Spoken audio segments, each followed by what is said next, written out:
Alfred Jakob. Még nem indult el. Mr. Jakob, we left off at ott fejeztük be, ahol a gettóba kellett menni. Mondja meg nekem, legyen szíves, hogy mikor kellett menni a gettóba, és hogy hívták a gettót. Igen. Abban az időben túloldalt az a sláger járt, hogy elindult a menet, a büszke magyar menet. Elindult a menet, de a zsidó menet a halálba. Tehát teljes munkaszolgálatos felszereléssel, téliholmival, vitaminnal, stb. És anyám képével, stb. Felszálltam a vonatra, nyugodtan mentem, és nagyon szerettem volna, hogy valahogy elkerüljek Somlyócsehébe, ahol a gettóban voltak a szüleim. Ez volt az álmom, hogy együtt legyek velük. Sajnos Nagyvárad előtt leszettek a vonatról, és feltettek egy fiákere, külön az én tiszteletemre, akik oda voltak rendelve a fiákerek, és bevittek a nagyváradi gettóba késő este. Természetesen a nyakamban volt egy nyaklánc, akit egy barátnőm, aki nagyon szeretett, a nyakamba tette egyik ilyen szív, itt volt az anyámnak a képe, itt volt az ő képe. Ezt a csendőr mindjárt letépte és ebbre vágta. A képet idatta, de a picike képet nem tudom, eltűnt, nem volt meg. Okay. Hát első éjjel mi történt? Bevittek, nem tudom miért lehetett valami, egy kicsi szoba volt a templom udvarán, talán vécé lehetett, vagy mi, de pontosan nem tudnám, és ott töltöttem az éjszakát, azt tudom, hogy rengeteg poloska volt, és nem lehetett se ülni semmiképpen, mert másztak fel a plafon, és onnan ejtőernyővel jöttek rám. Össze-vissza téptek, aztán másnap bevittek a zsidó templomba. A zsidó templom az úgy nézett ki, mint egy legocsmányabb városi vécé. Ott végezték az emberek a dolgait, szörnyű állapotok voltak, ott a padlón, a padok alatt aludni. Onnan aztán bevittek egy házba, amit azt neveztek, hogy bakcsi vendéglő volt. És ott egy szobában aztán voltunk annyian, csak éppen elfértünk egymás mellett. Ott aztán megkezdődött a tragédia, volt egy orvos házaspár, gyönyörű szép fiatal lányok, az orvos házaspár már tudta, hogy mi történik, felvágták az ütőerejéket és meghaltak. Nem hagyták magukat elvinni.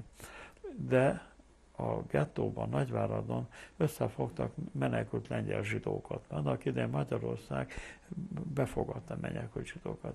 És mondták, emberek, szökjetek, meneküljetek, ha biztos halálba visznek benneteket. Van krematórium, van gázkamara. Erre a vezetőség kiadta a jászlót, ezekkel nem szabad szóba állni, ezek a németeknek a bérencei, akik próbálnak lázadást szítani, hogy legyen okuk, hogy nem mészároljanak bennünket.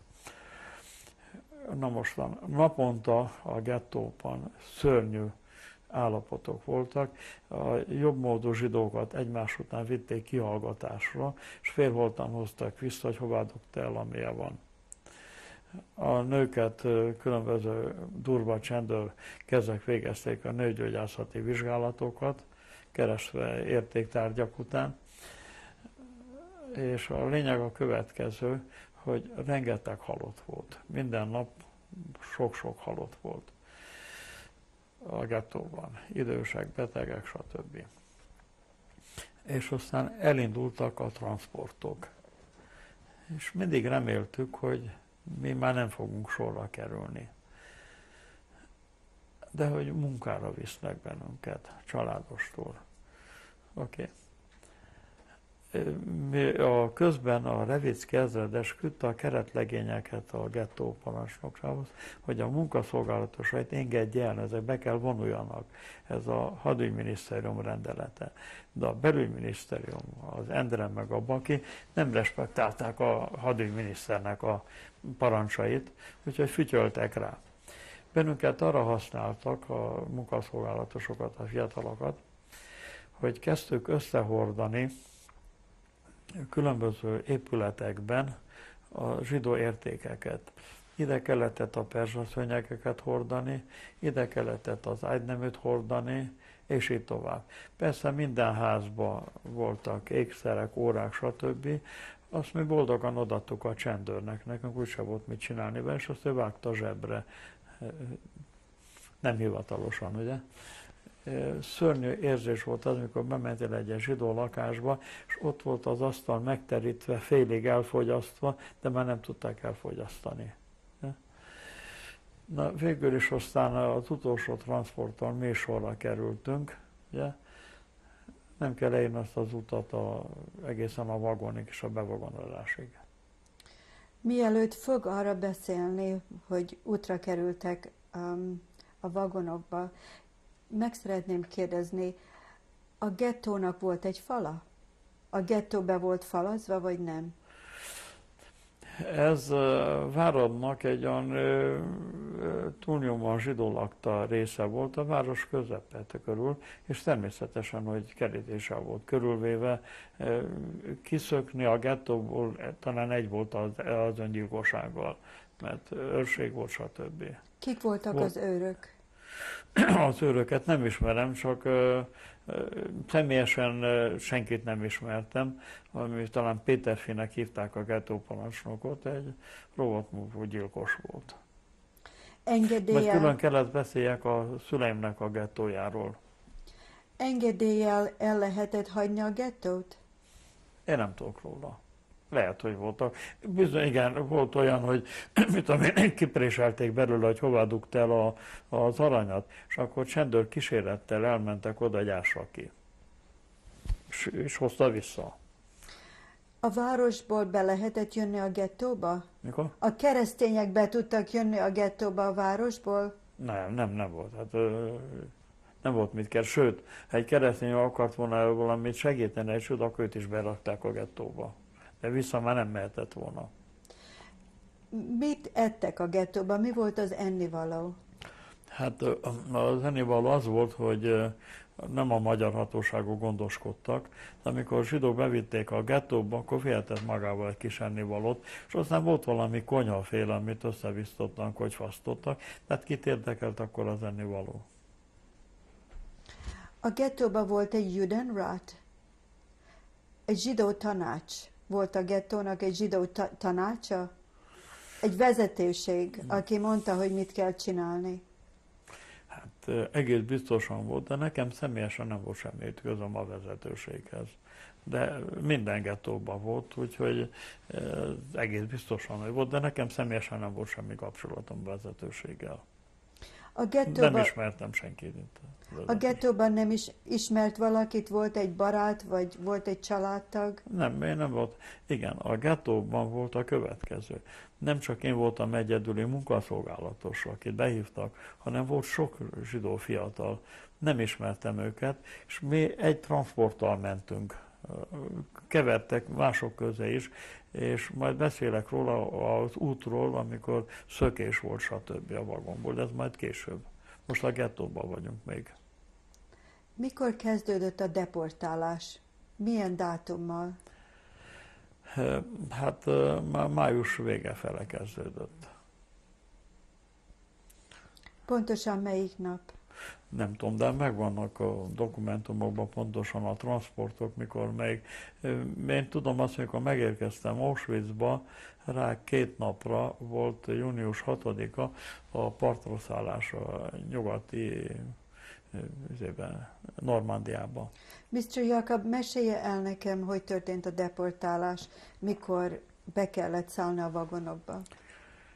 Hát az úgy történt, hogy perceket adtak csak, hogy pakolj zsidó múlik a vásár, sorban állítottak, öreget, beteget, fiatal, mindent, indulás a vagonhoz, ottan pedig a csendőrök gyors sürgetése be a vagonba, mikor megtelt zsúfoltságig, gondolom minimum vagy 90 ember, akkor lezárták, lelakatolták, kész. Talán igen, és adtak 2 vedret, egyikben volt víz, a másikban, hogy végezzük a dolgunkat. De hát mind a 2 kevésnek bizonyult, mint űrtartalom, 90 embernek pár napon és éjszakán keresztül. De útközben egyszer kinyitották a vagont, és akkor megengedtek vagy 3 vagy 4 fiatalt, engemet is, és valahol volt nem volt állomás ottan, de volt valami egy csapon folyt a víz, hogy vizet vehettünk fel. De a vagonban megtörtént a következő, mert fiatal fiúk voltak, és tudták, hogy mi történik és mi vár. Nem várták, hogy a fejüket a gilotin alá nyomják, hanem szökést szerveztek. Én magam nem szöktem, miért? Mert nagyon szerettem volna, hogy találkozzak a szüleimmel. Mert tudtam azt, hogy minden egy irányba megy. És én felszereltem magamat még Pestről keresztény hamis iratokkal. És mondtam, eljutok a szüleimhez, kiszökünk, és megvannak a keresztény iratok. De sajnos Nagyváradra, amikor kerültem, mit csináljak vele? Eldugtam, már láttam, mondom, most már nem jutok el, Sonyolcsaig van, a gettóban vannak. Eldugtam igen, vécé volt az, ahova első éjszaka voltam, mert volt a falon egy ilyen víztartály a vécébe, onnan poloskák voltak, és oda bedugtam a tartály és a fal közé a papírokat, ami ott rúdhat meg egész biztosan. Úgyhogy én személyesen nem szöktem, de a velem egykorú fiatalok, a hátizsákot a vagonnak volt egy kicsi ablak, ami drót izébe volt rajta, azt félre tépték, és a hátizsákokat oda tették, arra felmásztak, és én szerveztem meg a csoportos szökést, és pedig a következőképpen. Először is a robogó vonatból kellett kiugrani abból a magasságból. Hát ezt úgy mondtam, hogy mindenkinek volt egy pokróca, mint munkaszolgálatos, hogy a pokrócot tekerje a dereka köré, és a csajkáját, amit vitt magával, az pedig kösse a fejére, hogy ne kapjon fejütést. És úgy szerveztem, én voltam a szervező, hogy 3-as csoportokban szökik. Az egyik, tehát kimászik az ablakon, de mikor robog a vonat, hogy addig elrohan, és már nem tud célozni a csendőr. És akkor leereszkedik, kapaszkodik az ablakban, és akkor elengedi magát, és előre ugrik, hogy előre essen. És ott marad helyben fekve, nem áll fel, hogy ne legyen célpont. Utána szökik a második, és ugyanígy helyben marad. És utána szökik a harmadik. A vonat már eltűnt, a középső helyben marad, az első, aki ugrott, elindul előre, aki utoljára ugrott visszafele, és a 3-an összetalálkoznak. És utána aztán már meglátják, hogy mit fognak csinálni. És ez így is történt. Na de mi történt? Mikor kinyitották a vagont, látták, hogy meg vagyunk ritkulva. Akkor azt mondták, na nem baj, a következő megállánál tizedelés lesz. És ez volt a szörnyű érzés egészen Auschwitzig, hogy vártuk, hogy mikor nyitják ki a vagonokat, hogy tizedelnek. Tehát sorban 1, 2, 9, 10, paf. Ja? És én mindenki el volt készülve, hogy kapja a tarkólövést. Ja? De hát nem volt nekik fontos, mert úgyis tudták, hogy a halálban megyünk, hát akkor miért kell tizedelni kár a golyóért. Mr. Jakab maga miért nem szökött meg? Mert én a szüleimmel akartam, hogy hová mennek a zsidók. Ahová viszik a zsidókat, valahol talán megtalálom a szüleimet. Hogy ott tudjak lenni mellettük, hát ott tudok valamit segíteni, hogy megmentsem őket. És én direkt boldog voltam, hogy elfogtak, és hogy visznek, és hogy mehetek. Önként jelentkeztem volna erre az útra, ha nem vittek volna. Hány napig voltak a vonaton, mielőtt Auschwitzba értek? Hány napig voltak a vonaton? Hát gondolom legalább vagy 3-4 napot sétáltunk a vagonokba. Természetesen azt nem kell leírnom azokat az állapotokat, hogy asszonyok, lányok, hogy végezzék a dolgukat ottan a férfiak előtt, hogy nem tudsz kinyújtózkodni, nem tudsz leülni, stb. És természetesen voltak halottak már útközben is, és így tovább. Mikor értek Auschwitzba? Nappal volt, vagy éjszaka? Nappal volt délelőtt. Mi történt, mikor kinyitották a vagonnak az ajtaját? Mikor megláttuk a feliratot, először is, mikor valahol jöttünk a Kárpátokban, és valami fegyverropogást hallottunk, és azt mondták, azok partizánok ottan. De a vonat robogott tovább. Mikor megérkeztünk, láttuk az auschwitzi pályaudvart, Én később is voltam Auschwitzban, az egy régi pályaudvar volt, most van egy új modern pályaudvar. Látok írva Auschwitz, mi azt úgy értettek, hogy itten Sviccorsz, itten ki fogsz izadni. És mikor megérkeztük a rámpába, Birkenauban, akkor kinyitották a vagonokat, és jöttek a lengyel zsidó kommandósok, mindenki szálljon le, a csomagja maradjon a vagonba, majd utólag megkapja. Utána a sorban állítottak bennünket, férfiakat, nőket. Indulás. És Mengele volt az, aki tártkarokkal várt bennünket. És a karjával integetett is, rechts, links, rechts, links. Úgyhogy engemet élet oldalra irányítottak. Mr. Jakab, De ott volt Mengele? Aha. Ő irányított, amikor Igen, a még sorba állt. valami Szólt szép párjákat valamit? is fütyölt hozzá. És beszélt Mengele, szólt valamit? Nekem nem. Én sem állottam vele szóba, de ő se. Mi történt ezután? Azután az történt, hogy miután én jobbra mentem, akkor elvittek, valami fabarakok voltak Birkenauban. Egy minta példának még megmaradt belőle. Erről majd külön fogok beszélni, hogy nézett ez ki 68-ban, amikor ott voltam. Most mondom, hogy nézett ki 44-ben, amikor megérkeztem. Bevittek a barakba, és a közepén volt valami ilyen téglaszerű, ami végigfutott az épületben, ilyen 30 centis, és azon sétált végig egy cigánykapó csizmába, és egy korvással a kezébe, és ütötte, verte az embereket. Bevittek oda a barakba, és ahogy megérkeztem, rá egy pár percre megtaláltam apámat, összetalálkoztam vele. Tehát, mintha éreztem volna, hogy ez a... És azelőtt érkeztek meg ők is. Ugye? Úgyhogy akkor együtt maradtunk, és miután bementünk a barakba, azt mondták, na mostan lefeküdni éjszakát. Egész nap appelleztek, stb. És egy olyan helyre kerültünk, ahol valami deckák voltak sok rajta, és alatta volt a budi. Az olyan szörnyű büdös volt, hogy ájultunk el, de mi pont arra kerültünk. És felettünk pedig szörnyen esett az eső ránk. Ugye? És közben egész nap a cigánykápó vert a népet, és szedjük elő a cipőnk sarkából is, ahová eldugtuk az ékszert, mert minden cipőt ki fognak bontani, és akinél találnak valami pénzt vagy ékszert, azt azonnal kivégzik. Nagyon szörnyen viselkedtek. Na most volt egy ilyen küblő, egy hordó, amiben elvégeztük a dolgunkat, de ugyanebben a hordóval kellett hozni a görgeműzet és az ebédet. És kaptunk egy csajkát, nem tudom, 8-nak vagy hány embernek, és akkor kellett számoljuk a kortyokat, hogy ne egyik többet így, mint a másik, ugye. Az volt, amit kaptunk, amikor megérkeztünk oda.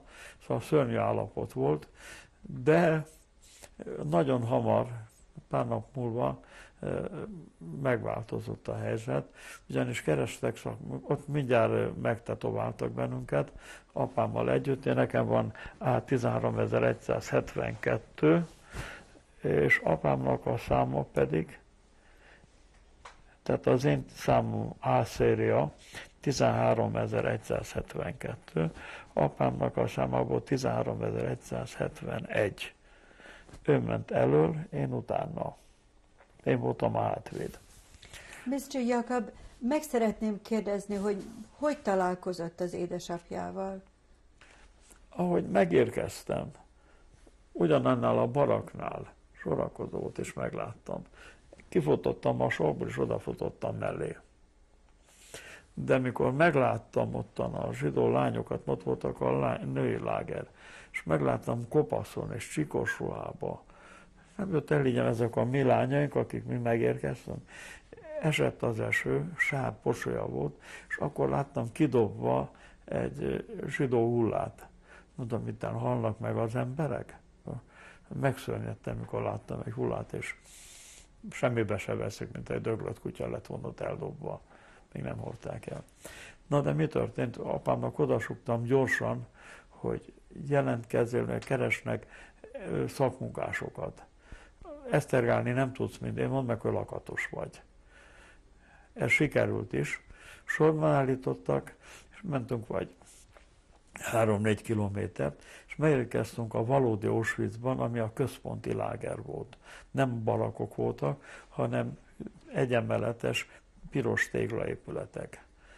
Ott először felkerültünk egy padlás, ott is voltak ágyak a padláson, és ott ért bennünket a hír, hogy június 6-án partraszállás volt. Azt mondtuk, ha ez megtörtént volna a gettóba, akkor ez életet jelentett volna. Azt mondtuk, hiába szökünk meg, ki tudja, mikor lesz vége, addig úgyis elkapnak bennünket. De már tudtuk volna, hogy már partraszállás van, akkor már megreszkíroztuk volna, hogy valahogyan kihúzzuk majd a dolgot. Na most már megérkeztünk tehát oda, és ott már mindjárt valami jobb kaját kaptunk. Jobb volt a görög. Miért? Mert jöttek a transportok is, ami hulladékokat, amit nekik már nem volt méltó, azt befőzték a konyhába és adták nekünk. És onnan pedig elvittek bennünket, mindkettőnket egy gyárba, úgy hívták, hogy DKW, Deutsche Kriegswerk. És ilyen ciszternák készültek, amit vontattak, amilyen vákuummal a WC-t szívta fel. Ez hol volt pontosan? Auschwitz a központ körül volt egy pár üzem. Többek között volt ez a DKV, ez egy kisebb üzem volt. Én kaptam egy ócska esztergapadot, és apám pedig oda tették egy satum mellé dolgozzon. Hát sokat nem tudta lakni, elég ügyes iparos volt azért. Aztán később kapott egy nagyon jó beosztást, az úgynevezett Kohlenplatz. Az volt a szén telep. És ő adta ki a szenet. Ez egy jó állás volt ottan.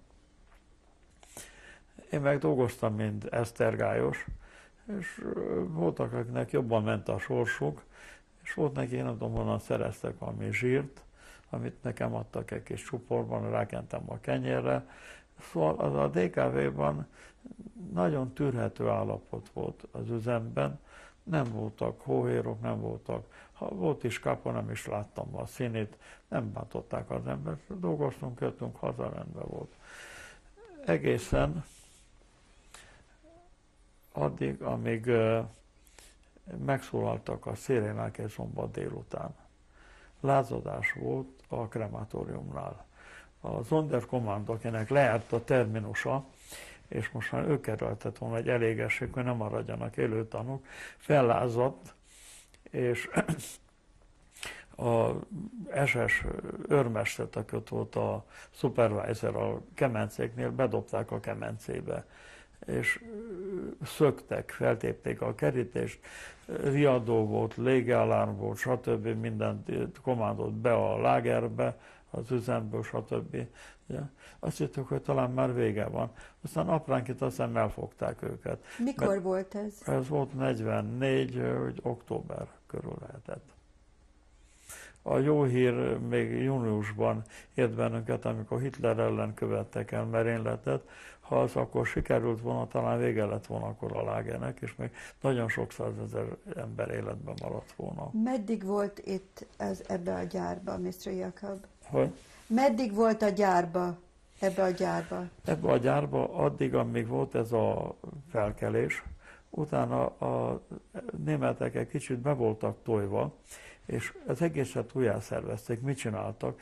Mivel a régi lakók a lengyelek voltak, és sok lengyel keresztény, többek között ott volt a későbbi lengyel államelnök, nem jut eszembe a neve hirtelen, valami M betűvel, voltak nagy fejesek, tábornokok, különböző hadseregekből, politikusok, stb. És a lengyeleket elvitték másfele. Ezután a megmozdulás után. És minden fontos poszt üresen maradt. Tehát volt ott a lágerbe cenzúra. Keresztények, akinek meg volt engedve, hogy egy levelezőlapot küldhetett. Cenzúrához már nem voltak az irodákban. Mindenfele most már zsidókat tettek be. Úgyhogy apám, aki perfekt német volt, őtet is betették a betették a központi Schreiber Lager irodába, és jobb kosztot kapott, egy másik barakba tették át, és halotti nyilvántartásokat kellett, hogy vezesse. Ilyen hosszúkás könyvek voltak a szériaszámokkal, és egy piros jel betéve, hogy ezek már el lettek gázosítva, ezek már nem léteznek. Tehát ezt a nyilvántartást csináltak, többek között kapott számlákat az IG Farben Industry-től, mint tudom én, a hasnyálmirigyet, akit kiszedtek, meg a hatalmas bála szőröket, amit a német textiliparban, mint pótanyag került be, mint a német katonáknak pokrócba szőtték be, vagy micsoda beolvasztott aranyokról, szóval számlákat kapott az apám egyébben. És ott dolgozott utolsó napig, január 19-ig, amikor Auschwitzot evakuáltak, mert az oroszok már nagyon közel voltak. Már jóval előtte már hallottuk az orosz ágyúdörgéseket, de az volt a vonal, hogy a németek utolsó percig itt tartanak, de élve nem marad senki. Le fognak bennünket mészárolni, nem fogják hagyni, hogy életben maradjunk. És örventünk, hogyha transportba állítottak bennünket, és visznek el, tehát nem maradunk Auschwitzban, mert volt, akik nem tudtak már jönni. Volt egy olyan nevezett revír, kórházféle, stb. Mondom, ezeknek biztos halál vár rájuk. Szerencsére ezek mind megmenekültek. Abban nagy felfordulásban bementem volna apámmal a revírbe, életben maradt volna ő is. De nem mertünk ott maradni, mert féltünk, hogy az utolsó percben legyilkolnak bennünket. Na mostan beszéljek Auschwitzról? Na, a gyárban, mondtam a DKV-ban, ottan oké volt. Nem úgy értem oké, mostan értelemben, de a láger viszonylatban oké volt. Hetenként kaptunk tiszta fehérneműt, persze a csikot ki kellett borotválni minden héten, és az egyik alkalommal, amikor mentem ki a gyárba, együtt voltam apámmal a sorban, a Lagerführer előtt kellett elvonnunk, kintett a sorból. A sor ment előre, apám magán kívül, az biztos főbelő. És erre elkezdte a Lagerführer velem interjút, azt mondja, wie geht es dir, Junge, hogy megy a sorsod, te ifjú? Danke, geht mir gut, nagyon jól megy a sorsom. Azt mondja, hast du sauberes, kaptál tiszta fejlemet? Ja. Hast du was zu fressen? Ja. Ja, alles okay, alles okay. Na, más, tovább mentem. Csak nagyot néztek, hogy élve visszakerültem. De ez rossz jel volt. Miért? Amikor a Lagerführer ilyen jó, és ilyen apai gondoskodással törődik, hogy kapnunk, van egy fülvédőt, hogy ne fázzon meg a füled. Ugye? Hát akkor azt mondtuk, na hát ez tűrhető. Ez az azt jelenti, hogy másnap akkor szelekció van. De meg vannak nyugodva a izék, én visszamegyek, milyen rendes a Lagerführer, és akkor este, mikor hazaérkeztünk, akkor azt mondják, hogy a Lagersper nem lehet kimenni, és akkor szólították egyenként a barakokat, mesztelenül be kellett vonulni, és az SS fütyörészve integetett jobbra-balra, akit balra intett, felírták a számát, és az ott maradt, azt a Blockführer elvitték másik barakba, és azok után jöttek másnap reggel, vitték át az autókkal a gázkamarába.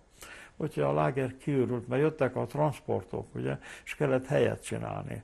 Ezért Auschwitz sosem telt meg, van volt, mint a WC-ben az a lehúzó, hogy akármennyi megy bele, sose telik meg kifolyik. Lehet? Mert? We are going to continue with tape number 4.